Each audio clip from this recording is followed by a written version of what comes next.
आज स्वास्थ्य सुरक्षा क्षेत्र में एक ऐतिहासिक दिन। आम देशर यशस्वी प्रधानमंत्री माननीय नरेंद्र मोदी जी आज राजस्थान रो अजमेर ठारे आज देशर ह्यूमन पापिलोमा भाइरस संक्रमण टीकाकरण निमंते टीकाकरण प्रक्रिया आज शुभारंभ करिसंती।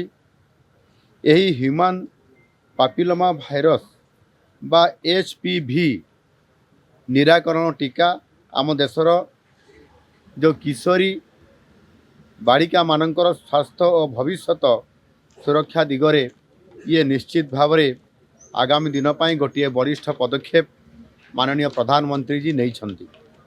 कारण यही टीका सेमानंको सर्वाइवल कैंसर बा गर्भाशय मुखकर्कट रोगरू ये सुरक्षा प्रदान करिवो। माननीय प्रधानमंत्री जी यही महत्वाकांक्षी अभियान रे आम राज्यर 14 रु 15 वर्ष बयस मध्य थिबा प्राय 3,36,000 किशोरी बालिका मानंकु टीकाकरण आज ठारू ताहार आरंभ करागला। यही प्रक्रिया को आसंता 3 मास मध्यरे याकू पर्याप्त परिमाण रे समानकु टीकाकरण करा जायकरी संपूर्ण करा जीवो। एवं यह आमर जो गोष्ठी स्वास्थ्य केन्द्र अच्छी CSC एवं उपखंड चिकित्सालय एवं जिला सदर महकुमार जो हॉस्पिटल गुड़िक अच्छी यही मानकरे आगामी 3 मास मध्यरे याको पर्याप्त परिमाण समानकु चिन्हट करिकरी प्रदान करा जीवो। एवं सही बड़ी भाव में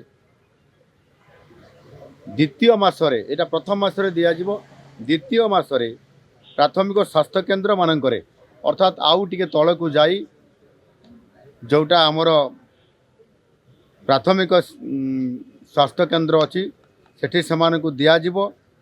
एवं सेटिपाई प्रजुक्ति विद्या प्रयोग जरिया यूविन पोर्टाल माध्यम यही टीकाकरण अभियान को आउरी किंबरी वाले सरल स्वच्छ एवं उत्तरदायी करने ये पोर्टाल माध्यम स्वतंत्रता दि जाइए। टीकाकरण पर व्यापक सचेतनता कार्यक्रम सहित डाक्तरी टीम एथिरे नियुक्ति करा जाइछि। एणु यह करने द्वारा स्वास्थ्य विज्ञानी मानकर तथ्य अनुजाई सठिक समय टीकाकरण द्वारा ये जो रोग यह निश्चित भाव में यह निराकरण करा जाई परिबो।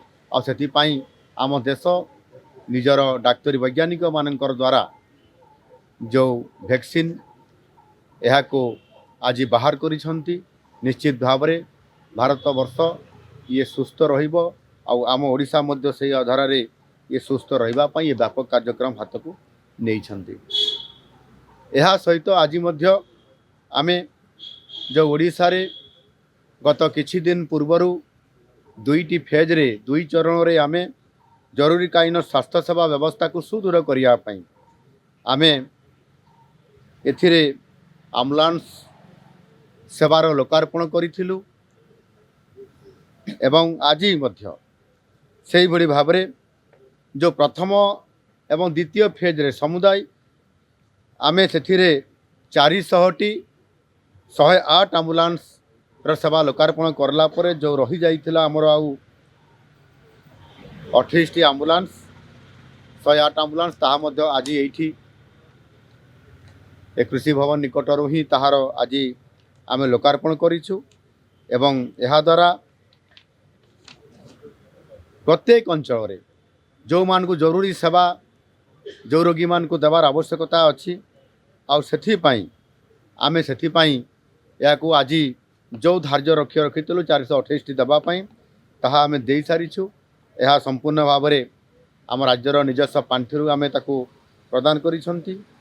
एवं ये एम्बुलेंस गुड़िक राज्यर विभिन्न स्थान में जरूरीकालीन सेवा निश्चित भाव में पहुँचेबा द्वारा जो जटिल बा क्रिटिकल रोगी जो माने अछंती जो मानकर पई एम्बुलेंस रो आवश्यकता अछि जो मान को तल हॉस्पिटल रु ऊपर हॉस्पिटल को जीवार